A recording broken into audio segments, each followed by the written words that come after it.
শরদিন্দু বন্দ্যোপাধ্যায়ের লেখা মটর মাস্টারের কৃতজ্ঞতা। মাস তিনেক আগে বদলি হয়ে কলকাতায় এসেছি। ভালো বাসা পাইনি, তাই এখনও ফ্যামিলি আনিনি, কিন্তু মোটর গাড়িটা আনতে হয়েছে। আমার যে ধরনের কাজ তাতে মোটর না হলে চলে না। কলকাতায় এসেই কিন্তু ফ্যাসাদে পড়ে গেছি। অপরাধের মধ্যে একজনের প্রাণ রক্ষা করেছিলাম, তার ফল যে এমন বিষময় হয়ে উঠবে তা কে জানত। বিদ্যাসাগর ছিলেন মহাপুরুষ লোক। তিনি জানতেন পৃথিবীতে কারুর উপকার করতে নেই। আমি অর্বাচীন, তাই আমার আজ এই দুরবস্থা। যার প্রাণ বাঁচিয়েছিলাম তার নাম মটর মাস্টার। মটর মাস্টারকে আপনারা চিনবেন না, কিন্তু আমি হাড়ে হাড়ে চিনেছি। তার কৃতজ্ঞতার ঠেলায় এখন হাতে দড়ি না পড়লেই বাঁচি। একদিন কাজের সূত্রে কলকাতার বাইরে একটা ফ্যাক্টরিতে গিয়েছিলাম। বড় বড় ফ্যাক্টরিতে কার্য পরিচালনা সম্বন্ধে সুপরামর্শ দেওয়াই আমার কাজ। সেদিন ফ্যাক্টরিতে কাজ শেষ করতে অনেক দেরি হয়ে গেল।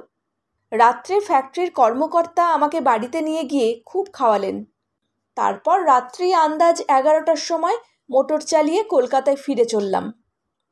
শহরতলিতে কিছু দূর এগিয়েছি। একটা বাঁক নিয়ে মোটরের হেডলাইটের ছটায় একটা দৃশ্য চোখে পড়ল।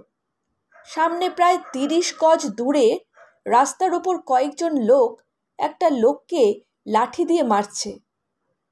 লোকটা নিরস্ত্র, কেবল দুহাত দিয়ে নিজের মাথা বাঁচাবার চেষ্টা করছে। আমার মোটরের আলো দেখে লোকটা আক্রমণকারীদের মধ্যে থেকে ছুটে বেরিয়ে আসবার চেষ্টা করল। আততায়ীরাও ক্ষণেকের জন্যে থমকে গেল। তারপর আমি সজোরে হর্ন বাজাতেই তারা রাস্তার দুপাশের অন্ধকারে ছায়ার মতো মিলিয়ে গেল। অকুস্থলে গিয়ে মোটর দাঁড় করালাম। আক্রান্ত লোকটাকে ভালো করে দেখবার সুযোগ পেলাম না। সে তড়াক করে গাড়িতে আমার পাশে উঠে বসল।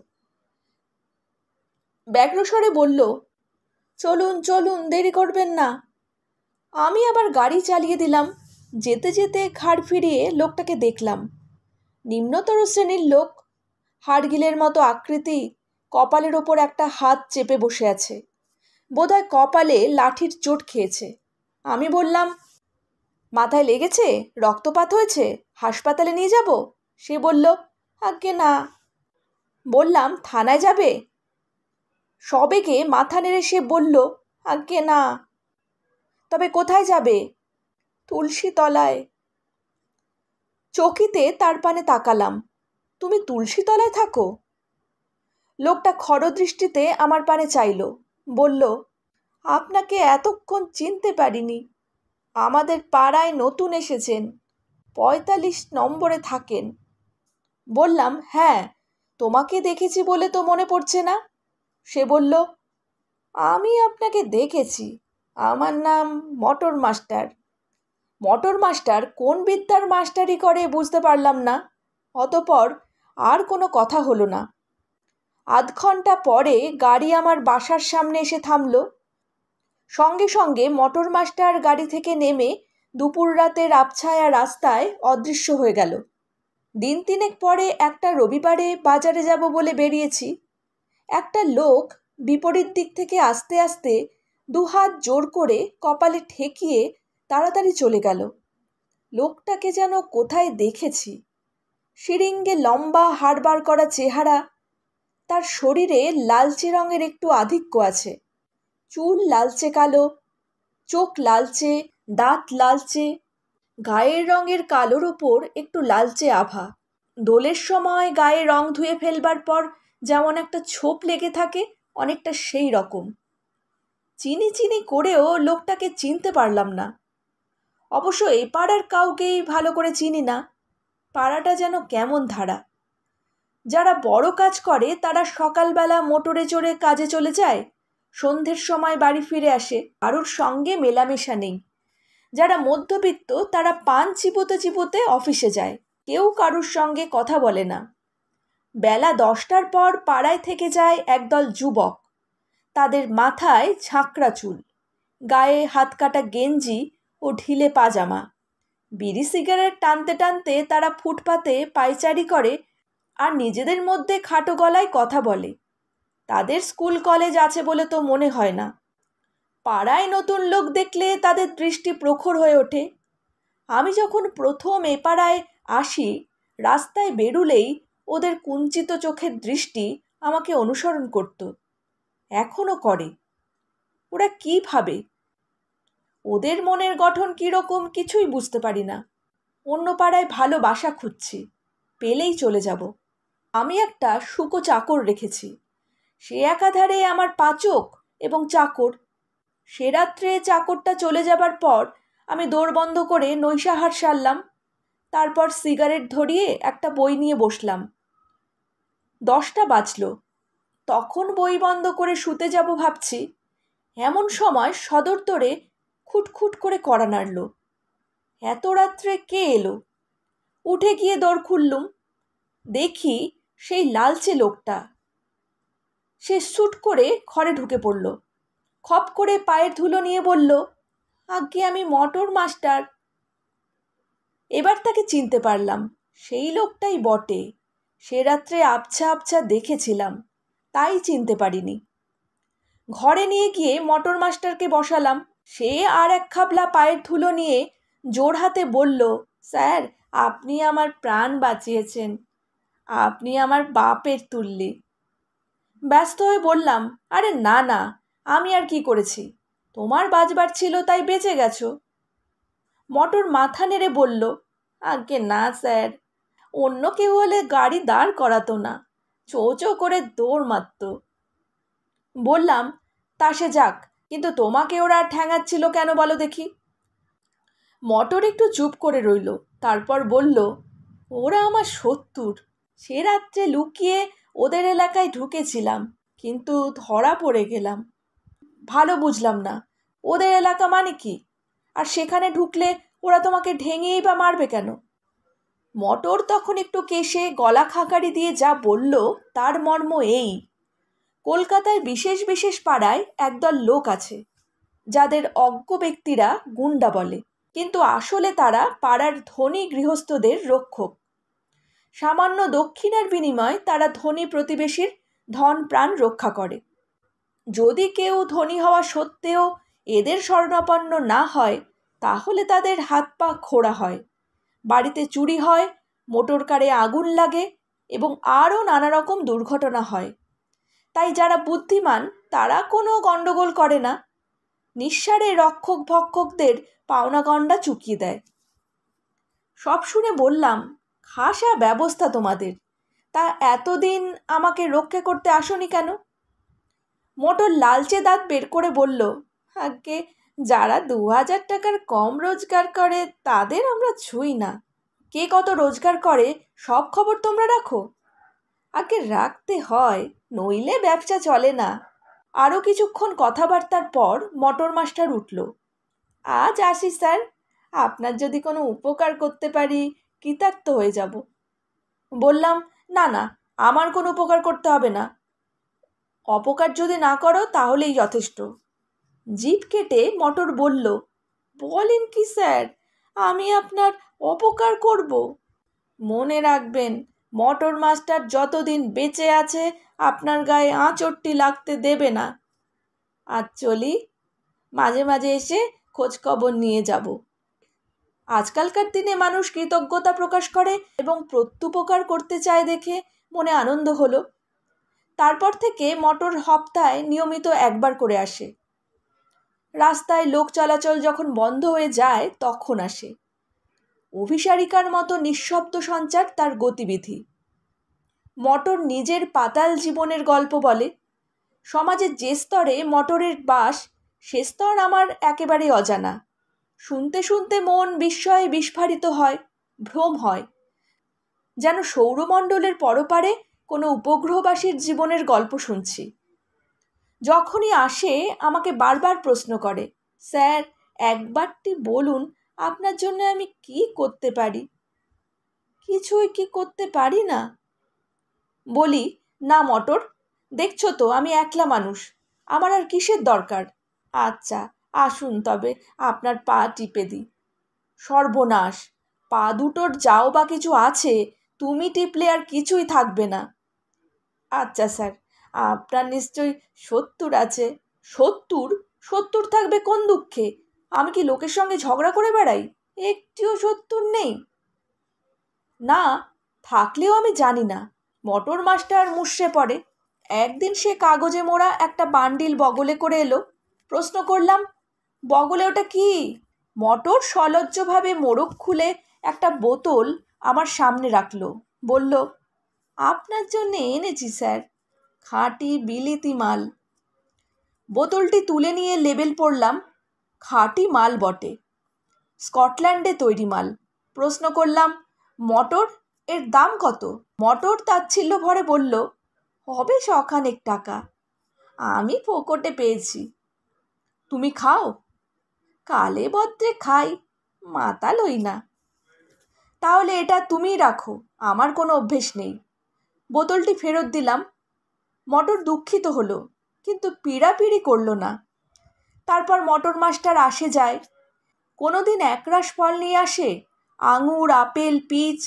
কোনো দিন আনে চন্দননগরের কড়া পাকের সন্দেশ। আমি বলি, মোটর, তোমার কৃতজ্ঞতার ঋণ কি এখনও শোধ হয়নি? সে বলে, সে কি কথা স্যার, সারা জীবন ধরে আপনার সেবা করলেও তো শোধ হবে না। আমি অস্বস্তি অনুভব করি। কোনো জিনিসেরই বাড়াবাড়ি ভালো নয়। মোটরের কৃতজ্ঞতার অমৃত অতি মন্থনের ফলে বিষ না হয়ে ওঠে। তারপর একদিন একটা ব্যাপার ঘটল। রাত্রে মোটর এসেছিল। তার গল্প শুনতে শুনতে প্রায় 10টা বেজে গেল। সময়ের দিকে খেয়াল ছিল না। হঠাৎ সদর দরজায় খটখট কড়া নড়ে ওঠাতে চমকে উঠলাম। মোটর উৎকণ্ঠিতভাবে আমার পানে চাইল। আমি তাকে চুপি চুপি বললাম, জানি না কে এসেছে, তুমি একটু আড়াল হও। তাকে বাড়ির পেছন দিকে আঙুল দেখালাম। সে বিড়াল গতিতে অদৃশ্য হলো। গভীর রাত্রে গুন্ডার সঙ্গে ধরা পড়া বাঞ্ছনীয় নয়। উঠে গিয়ে দরজা খুললাম। গুটি চারেক ছোকরা দাঁড়িয়ে আছে, যাদের ঢিলে পাজামা আর হাত কাটা গেঞ্জি পরে ফুটপাতে বিচরণ করতে দেখেছি। তাদেরই দলের ছেলে, কিন্তু আজ তাদের বেশভূষায় পারিপাট্য আছে। ধোপদস্ত ধুতি পাঞ্জাবি, বার্নিশ করা জুতো। তাদের মুখপাত্র হাত জোর করে সবিনয় বলল, মাপ করবেন, অসময় বিরক্ত করতে এলাম। ভাবলাম বুঝি চাঁদা চায়। আসুন বলে তাদের ঘরে নিয়ে গিয়ে বসালাম। মুখপাত্র ছোকরাটি বেশ চটপটে। বলিয়ে কইয়ে মধুর এসে বলল, আপনি আমাদের পাড়ায় বাসা নিয়েছেন, আমরা সকলেই দেখেছি, কিন্তু একদিন আলাপ করবার সাহস হয়নি। আমরা সামান্য লোক, বয়সেও ছোট। মুখপাত্র বিনীত করুণ হেসে বলল, বড় বিপদে পড়েছি স্যার। আমার নাম হারু ঘোষ। আমাদের একটি ক্লাব আছে, বিবর। আমি বিবরের সেক্রেটারি। ক্লাবে বসে আমরা তাস পাশা খেলি, একটু একটু গান বাজনা করি, কারুর সাথে পাচে নেই। তারপর কাল সন্ধেবেলা আমরা ক্লাবে বসে তাস খেলছি, হঠাৎ একদল পুলিশ এসে হাজির। ক্লাবেরই একজন মেম্বার, নাম কালাচাঁদ দত্ত, তাকে ধরে নিয়ে চলে গেল। বলে কিনা কালাচাঁদ দিন দুপুরে একজনের বাড়িতে ঢুকে একটি মেয়ে লোকের মাথায় বাড়ি মেরে অজ্ঞান করে সব লুটপাট করে পালিয়েছে। দেখুন দেখি কি অত্যাচার। কালাচাঁদ ভদ্রলোকের ছেলে, সে যাবে ডাকাতি করতে? পলকের মধ্যে আমার দিব্যচক্ষু উন্মিলিত হলো। এরা কাজকর্ম করে না, স্কুল কলেজেও যায় না, হাত কাটা গেঞ্জি আর ঢিলে পাজামা পরে ফুটপাতে টহল মারে, অথচ এদের অন্ন বস্ত্রের অভাব নেই। বুঝতে পারলাম এদের রসদ আসে কোথা থেকে। তাদের মুখের দিকে তাকালাম। তারা শিকারী বেড়ালের মতো খরদৃষ্টিতে আমার পানে চেয়ে আছে। বললাম, ভারী অন্যায় পুলিশের, কিন্তু আমার কাছে এসেছেন কেন? কি বলবো স্যার, পুলিশের জুলুম। আপনি বিজ্ঞ ব্যক্তি, সবই তো জানেন। কালাচাঁদকে ধরে নিয়ে গিয়ে হাজতে রেখেছে। 5,000 টাকা জমানত না পেলে তারা তাকে ছাড়বে না। এ পাড়ায় যত পয়সাওয়ালা লোক আছে, সকলের দৌড়ে দৌড়ে কাকুতি মিনতি করেছি, কিন্তু এমন পাজি নচ্ছার ছোট লোক সব কেউ আঙুল নেড়ে সাহায্য করবে না। তাই নিরুপায় হয়ে আপনার কাছে এসেছি। আপনি মহাপ্রাণ ব্যক্তি, গরিব বেচারা বিপদে পড়েছে, আপনি নিশ্চয়ই তাকে পুলিশের কবল থেকে উদ্ধার করবেন। অতপর ছোকরাদের মতলব জলের মতো পরিষ্কার হয়ে গেল। আমার জামিনে কালাচাঁদ মুক্তি পাবে এবং অচিরাত ফেরারি হবে। তখন জমানতের টাকার দায় আমার ঘাড়ে পড়বে। বিবরের সভ্যরা দাঁত বের করে হাসবে। যথাসম্ভব সহজভাবে বললাম, মাফ করবেন, আমি পারবো না। না স্যার, এ কাজটি আপনাকে করতেই হবে। পারবো না, অত টাকা আমার নেই। নগদ টাকা দিতে হবে না স্যার, আপনি গণ্যমান্য লোক, মোটর আছে, মুচলেকা লিখে দিলেই হবে। হবে না, মিছে উপরোধ করবে না। অনুনয় বিনয় ক্রমে তর্কে দাঁড়ালো, তারপর ঝগড়ায় পরিণত হলো। শেষ পর্যন্ত হারু ঘোষ চোখ লাল করে দাঁতে দাঁত ঘষে বলল, আমাদের সঙ্গে শত্রুতা করে পাড়ায় বাস করতে পারবে না, এটা জেনে রাখো। জলে বাস করে কুমিরের সঙ্গে বিবাদ করতে যাবে না। বললাম, তোমরা কুমির নাও, ছুঁচো, যাও, বিদায় হও। চারজন একসঙ্গে উঠে দাঁড়ালো। আগুন ভরা চোখে আমার পানে চাইল। ভাবলাম বুঝি আক্রমণ করবে। আমি পকেটে হাত দিলাম। পকেটে যদিও কিছু ছিল না, তবু বিবরের দল পেছিয়ে গেল। বোধহয় ভাবল আমার পকেটে ছোড়া, ছুরি, পিস্তল কিছু একটা আছে। আচ্ছা, দেখে নেব বলে তারা চলে গেল। কিছুক্ষণ চুপ করে বসে রইলাম। এদের মুখের দাপট যতটা বেশি, সাহস ততটা নয়। তবু হয়তো অনিষ্ট করবার চেষ্টা করবে। মোটরের কথা মনে পড়ে গেল। উঠে গিয়ে বাড়ির পিছন দিকে খোঁজ করলাম। দেখলাম মোটর তখন খিড়কির দোর খুলে চলে গেছে। অতপর 3-4 দিন নিরুপদ্রবে কেটে গেল। একদিন সকালবেলা সবেমাত্র চায়ের পেয়ালা নিয়ে বসেছি, একজন সাব ইন্সপেক্টর এসে উপস্থিত। বললেন, একটু দরকার আছে। ঘরে এনে বসালাম। কি দরকার বলুন? আপনি হারু ঘোষ নামে কাউকে চেনেন? হারু ঘোষের সঙ্গে পরিচয়ের সংক্ষিপ্ত বিবরণ দিলাম। তার সঙ্গে আপনার ঝগড়া হয়েছিল? ঝগড়ার ইতিহাস বললাম। শুনে তিনি বললেন, তাকে আপনি খুন করবেন বলে শাসিয়েছেন? চোখ কপালে তুলে বললাম, সে কি কথা, হারু ঘোষই বরঞ্চ আমাকে দেখে নেবে বলে শাসিয়েছিল। কিন্তু কি ব্যাপার বলুন দেখি, কি হয়েছে? সাব ইন্সপেক্টর গাত্রোত্থান করে বললেন, গত রাত্রে হারু ঘোষকে কেউ ছুরি মেরে খুন করেছে। তার 3 জন বন্ধু, যারা তার সঙ্গে আপনার কাছে এসেছিল, তারা বলেছে আপনি তাকে শাসিয়েছিলেন। আচ্ছা, আজ চলি, দরকার হলে আবার আসব। স্তম্ভিত হয়ে অনেকক্ষণ বসে রইলাম। তারপর মনের মেঘাচ্ছন্ন দিগন্ত ধীরে ধীরে পরিষ্কার হতে লাগলো। রাত্রি 10টার সময় মোটর এলো। দরজা জানলা বন্ধ করে তাকে সামনে বসালাম। কড়া সুরে বললাম, মোটর, তুমি হারু ঘোষকে খুন করেছ? মোটর বলল, হারু ঘোষ? সে আবার কে? আমি বললাম, ন্যাকামি করো না। সেদিন হারু ঘোষ দলবল নিয়ে এসেছিল। তুমি আমাদের কথাবার্তা শুনেছিলে। হারু ঘোষ আমাকে অপমান করেছিল, শাসিয়েছিল, তাই তুমি তাকে খুন করেছ? মোটর এবার অ্যাটম বোমার মতো ফেটে পড়ল। হ্যাঁ, মেরেছি, হারামজাদাকে মেরেছি। এত বড় আসপদ্দা! আমার এলাকায় থেকে আমার প্রাণদাতাকে হুমকি দেবে, চোখ রাঙিয়ে কথা বলবে, ঘোড়া ডিঙিয়ে ঘাস খাবে। এখনই হয়েছে কি স্যার, ওদের দলের সবাইকে একে একে সাবার করব। তবে আমার নাম মোটর মাস্টার, দেখে নেবেন আপনি। আমি হাত জোড় করে বললাম, মোটর, দোহাই তোমার, তুমি যাও, আর কখনো আমার কাছে এসো না। কেউ যদি দেখে ফেলে আমার বাসায় তোমার যাতায়াত আছে, তাহলে আর রক্ষে থাকবে না। পুলিশ ভাববে আমি তোমাকে দিয়ে হারু ঘোষকে খুন করিয়েছি। দুজনেই খুনের দায়ে পড়ব। এমনিতেই আমার ওপর পুলিশের নজর পড়েছে। মোটর কিছুক্ষণ গুম হয়ে রইল। তারপর উঠে ভারী গলায় বলল, আচ্ছা স্যার, আর আসবো না। কিন্তু আপনি আমার প্রাণদাতা, আপনার ঋণ কোনো দিনও ভুলব না। এক খাবলা পায়ের ধুলো নিয়ে মোটর চলে গেল। তারপর আর আসেনি। আমি কিন্তু ভয়ে ভয়ে আছি। ইতিমধ্যে দারোগাবাবু বার 2 তত্ত্ব তল্লাশ নিয়ে গেছেন। কোন দিন গ্রেপ্তারি পরোয়ানা নিয়ে হাজির হবেন, মোটর মাস্টার যদি ধরা পড়ে।